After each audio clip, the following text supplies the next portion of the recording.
السلام عليكم ورحمة الله وبركاته. الحمد لله وكفى وسلام على عباده الذين اصطفى أما بعد فأعوذ بالله من الشيطان الرجيم بسم الله الرحمن الرحيم لن ينال الله لحومها ولا دماؤها ولكن يناله التقوى منكم صدق الله العظيم. মারকাজুল উলুম ওয়াল ফুনুন ঢাকা কর্তৃক আয়োজিত আজকের এই বক্তৃতা অনুষ্ঠানের সম্মানিত সভাপতি, বিজ্ঞ বিচারক মণ্ডলী, সুদক্ষ পরিচালক ও দূর দূরান্ত থেকে আগত ইলম পিপাসু ছাত্র ভাইরা সকলকে জানাই আন্তরিক মোবারকবাদ ও অভিনন্দন।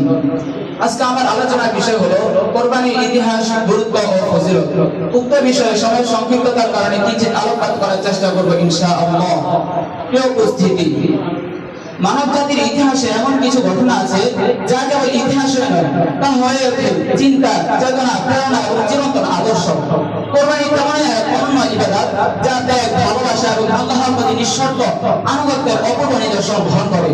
কোরবানি শব্দটি আরবি কোরআন থেকে এসেছে, যা অর্থ নৈকট্য লাভ করা, অর্থাৎ আল্লাহ তাআলার সন্তুষ্টি অর্জনের উদ্দেশ্যে নিজের প্রিয় বস্তু ত্যাগ করার মধ্য দিয়ে বান্দা তার সান্নিধ্য লাভের চেষ্টা করে। প্রিয় উপস্থিতি, আজকের মতো সংবাদটা নিয়ে আমি কোরবানি আদায় দিতে আয়োজন ছিল না। তখনকার মানুষ তাদের প্রিয় সম্পদ আল্লাহর উদ্দেশ্যে নিবেদিত করে পশু, শস্য কিংবা অন্য কোনো মূল্যবান বস্তু আল্লাহর উদ্দেশ্যে নির্ধারিত স্থানে রেখে দিয়ে আল্লাহর উদ্দেশ্যে রেখে দিত। তখন অতঃপর আসমান থেকে আগুন অবতীর্ণ হয়ে সে উৎসর্গকে গ্রাস করত। এটাই ছিল কোরবানি কবুল হওয়ার সুস্পষ্ট নিদর্শন। আর যদি সে আগুন না আসতো তবে বোঝা যেত যে তা গ্রহণযোগ্য হয়নি। এর প্রাচীন এক নম্বর স্পষ্ট চিত্র আমরা দেখতে পাই হযরত আদম আলাইহিস সালামের দুই পুত্র হাবিল কাবিলের ঘটনায়।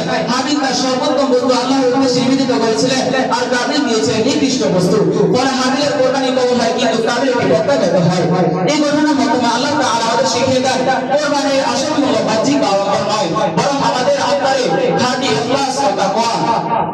পরবর্তীতে কোরবানি ইতিহাসে সবচেয়ে মহান, সবচেয়ে হৃদয়স্পর্শী অধ্যায় রচিত হয় ইব্রাহিম আলাইহিস সালামের প্রিয় পুত্র ইসমাঈল আলাইহিস সালামের অনুসরণীয় ঘটনার মাধ্যমে। যখন আল্লাহ তাআলা ইব্রাহিম আলাইহিস সালামকে তার প্রিয় সন্তানের কোরবানি করার নির্দেশ দেন, তখন তিনি বিন্দুমাত্র দ্বিধা না করে সে আদেশ পালনে প্রস্তুত হন। আর পুত্র ইসমাঈল আলাইহিস সালাম ধৈর্য ও আনুগত্যের এক অনুপম দৃষ্টান্ত স্থাপন করে বলে, ইয়া আবাতি ফাআল মা তু'মার সাতাজিদুনি ইনশাআল্লাহু মিনাস সাবিরিন। হে পিতা, আপনি যা আদেশ করেছেন তাই করুন, ইনশাআল্লাহ আপনি আমাদের ধৈর্যের শিক্ষার অন্তর্ভুক্ত পাবেন।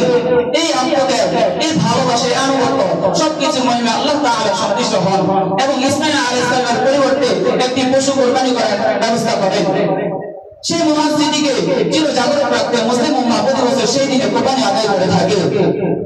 প্রিয় শ্রোতা মণ্ডলী, কোরবানি শুধু একটি আনুষ্ঠানিক ইবাদত নয়, এটি আত্মশুদ্ধির এক মহৎ মাধ্যম যা আমাদেরকে শেখায় নিজের কামনা, বাসনা, লোভ লালসা ও স্বার্থপরতাকে আল্লাহর উদ্দেশ্যে নিবেদিত করাই হলো কোরবানি। এটি আমাদের মনে করিয়ে দেয় আল্লাহর কাছে পৌঁছায় না কোরবানি কোনো রক্ত পশু, রক্ত গোস্ত, বরং বলেছে যে আমাদের হৃদয় গভীর থেকে উৎসাহিত তাকওয়া ও ইখলাস।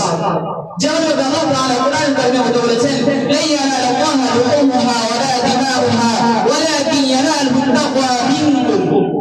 আল্লাহর কাছে কোরবানির রক্ত গোস্ত পৌঁছায় না, বরং পৌঁছায় তোমাদের তাকওয়া। প্রিয় উপস্থিতি, আজ অত্যন্ত আফসোসের সাথে বলতে হচ্ছে বর্তমান সমাজে তথাকথিত কিছু নাস্তিক রয়েছে যারা বলে মুসলমানরা কোরবানির নামে পশু হত্যা চালাচ্ছে।